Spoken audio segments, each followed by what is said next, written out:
and the negotiation team would always prefer a peaceful resolution. They would always prefer just to wait it out and let it spin down. But if the person comes out in the situation where they come out guns a-blazing, then the negotiation is over. But Bab did come out a few times unarmed, is that correct? And then we're also hearing that the therapist saying that it could have ended a lot differently because she did get him to unload the gun and was making progress. So do you think that it could have gone down a little bit differently? He did come out a few times unarmed. Did you think you were making progress for a second? He came to the front door a few times and yelled profanities and would slam the door and go back inside.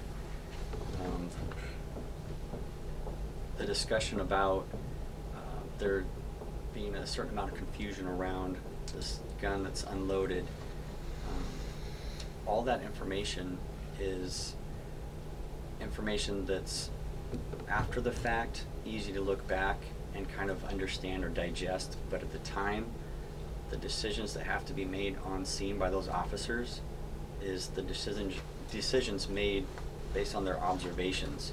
The information is helpful, but their observations of what's going on at the scene is what they have to really base their decisions on.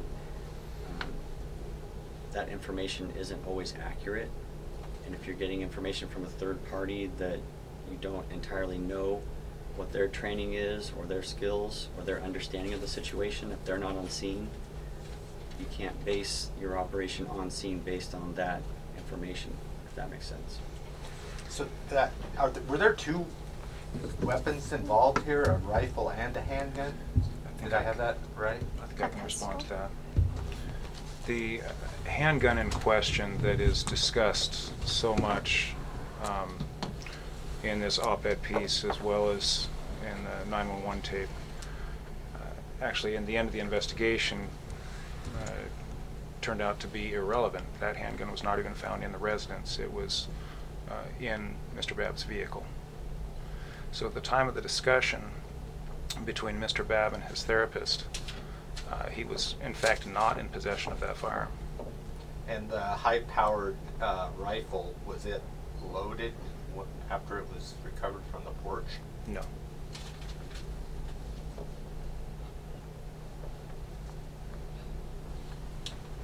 And just You can bring on in reviewing, the therapist's op-ed, she was on the phone with him, and if you look at it, basically what she's saying is that at the moment the loudspeaker sounded is when things started going from, in her eyes, a de-escalation situation to an escalating situation. And I'm wondering if it appears that the folks knew that Mr. Babb was on the phone with the therapist, why the decision to start using the loudspeaker? Because, in my research and information, people who are going through severe episodes of PTSD, you surprise them, you say something loud, unexpected, it's going to potentially trigger an adverse reaction. And I'm just wondering if there was any interviews or information about why that decision was made to start using the loud hailer. I think I can respond to that as well.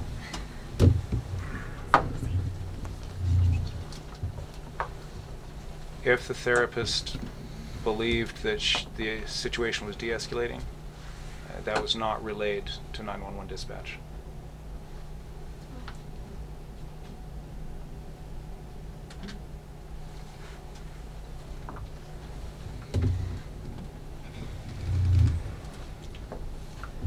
And just to go back to the whole pistol thing, so when you guys got the call that he shot a pistol fired inside, that actually didn't happen because he didn't have the pistol? I just want to make sure that was... There is evidence that did happen, but as far as the time frame, we're not able to say when that happened. There was evidence that a pistol was fired through the floor in the upstairs bedroom, but upon our arrival, that pistol was later located actually out in the truck, so that apparently happened sometime earlier. And that was consistent with what the information provided by the therapist was that he had fired a weapon. She was confused as to where he had fired it. She said something about through the ceiling or through the floor, and the later on, we discovered that he had fired it in the second floor. So when he was in his bedroom, which is on the second floor, he had fired it down through the floor, which is obviously Oh. the ceiling for the living room. That makes sense. The safe that was allegedly in the house, did that prove to be there? Yes, it was. Did he ever gain entrance to it? Yes, he did. And Is that that's where the- rifle came okay. from. So what information did officers have from the therapist beyond he was suicidal, he was threatening harm to himself, he had fired a gun in the house, and that obviously she worried about the safety. What additional information beyond that had the officers gleaned from the therapist? I can speak to that briefly, and then it looks like Sergeant Kenyon might have a follow-up. In speaking with Officer Stutzman, who made the decision to fire, the information that he had is that Mr. Babb had fired around inside of his home. There may still be a roommate in the home as he was responding, and that he was currently still armed. And just looking through the notes from the 911 call, the information that was being given to the 911 dispatcher from the counselor was that he was a veteran with PTSD, he sounded intoxicated and was possibly on medications, that he was stating he had a 9mm to his head and had already shot one bullet. She said that she didn't hear the shot, but he had said it was through the ceiling. He said he told the counselor that he had a round loaded in the chamber and ready to go.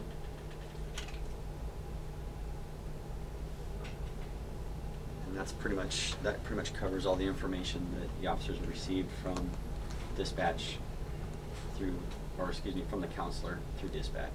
So there's no information, you're saying that there's no information that they're saying that they had that, Mr. Babb had removed the round from the chamber and removed the clip from the handgun? There was discussion about that, but it was unclear. She was asking him if he took the clip out of the gun, is what it says in the dispatch notes. And then it says, not able to make out what his response is. Okay. And I've had the same difficulty listening to the 911 tape itself, actually listening to the audio, and you can hear her ask Mr. Babb if he's removed the clip from the gun, and it's difficult. I couldn't tell what the response was.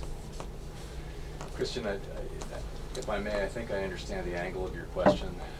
I certainly understand Ms. Higgins' position, and she raises some very valid concerns. But what I'd ask you as you're putting this together, what I'd ask you to think about is what exactly were the officers' options at the point where they know they have somebody who's distressed in the house, and the person is apparently, according to the roommate, scrambling for a gun in the gun safe. He's already apparently at some time in close proximity discharged around. The neighborhood is tightly populated, all within the range of either gun. And the person in the house has discontinued telephone conversation, hung up.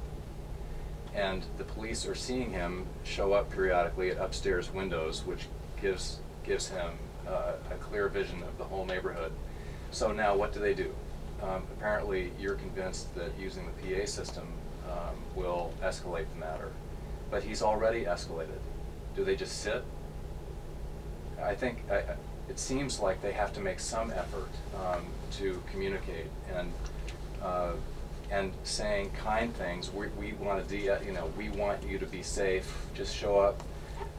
The fact that the roommate had been able to leave the house and walk safely away, the fact that Mr. Babb had been able to come to the door without being assaulted by police in any way, those things would suggest that the police are invested in a peaceful resolution. A number of people have said, why didn't you shoot rubber bullets at him when he was in the doorway? And everybody that we've talked to said that that would be insane. Nothing escalates a person more than being hit by a rubber bullet, especially when they're in a house where we know that the person is armed with high-powered rifles. So nothing nothing I've said here is intended to suggest there was no possible alternative or no possible better outcome, or nothing could have fallen together differently. We have the benefit of lots of information now that we didn't have then. But if you're the sergeant in the driveway then and trying to figure out what your options are when the guy is in an elevated position and has the view of the neighborhood, maybe he's a nice guy who's not a threat and he's just in crisis. Or maybe he's like one of the many other veterans who are so in crisis that they go killing people and then kill themselves, right? So, but what I would ask everybody to do is to judge the system with an open mind towards the ways we can improve. But recognizing that just because this one turned out this way doesn't mean that it couldn't have turned out horrifically. If he was a different veteran with a different series of challenges, he might well have climbed up into the second story window and just started picking people off. And then we would be having this conference and looking at a series of different questions, and people would be vilifying the police for failure to act, is my bet. I'm just trying to put, you know, what her written perspective of this incident within the context of the new information that you're providing. Right. And she and Ms. Higgins is very articulate, and she's made a very compelling case for things that the system might be able to resource better, and I hope something good comes of this. But not every therapist is as capable as Ms. Higgins is.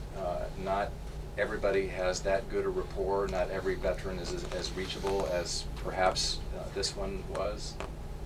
So whatever system is designed, and I hope, as I said, I hope we can improve, but it has to recognize that in the end these come down to human decisions, and the information is never going to be as complete as it is on Monday morning.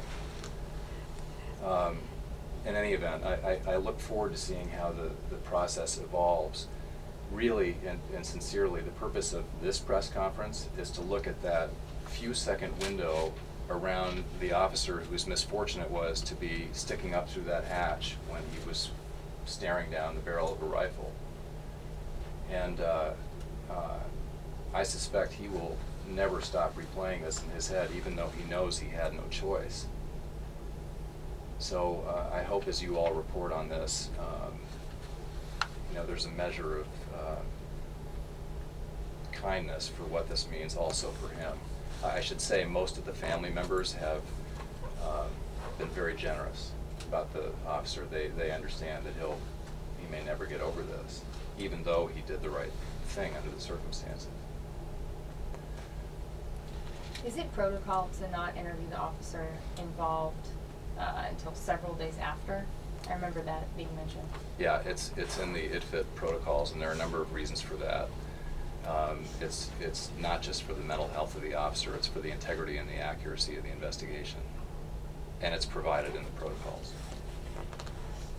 Alex, can you just talk a little more generally? Are you seeing through the criminal justice system more of, not obviously these types of situations, but more where we do have veterans who have had bad experiences in Iraq and Afghanistan, and they're potentially making bad decisions voluntarily, involuntarily?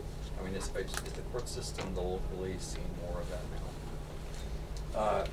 I think the answer is yes. We have more distressed veterans, and we have some great programs, but there are a lot of them. So we have a veterans court program here. It's actually run by a deputy DA in our office who's a former Afghanistan veteran. He was a Marine Corps sniper, and he's very invested in the success of veterans in our system. They look. Combat is indescribably traumatic, as everybody knows, and when you have tens of thousands of people rotating through combat, as we did during Vietnam, you have a lot of people coming back with major challenges, and we hope the system will be up to addressing those efficiently, but the fact is no system is perfect, and it takes a lot of resources to help these folks. I wish we had more, right? Yeah, so our system and the mental health system, everybody's seeing more of that. Thank you. Yeah, thanks, folks. Alright. Um, Okay.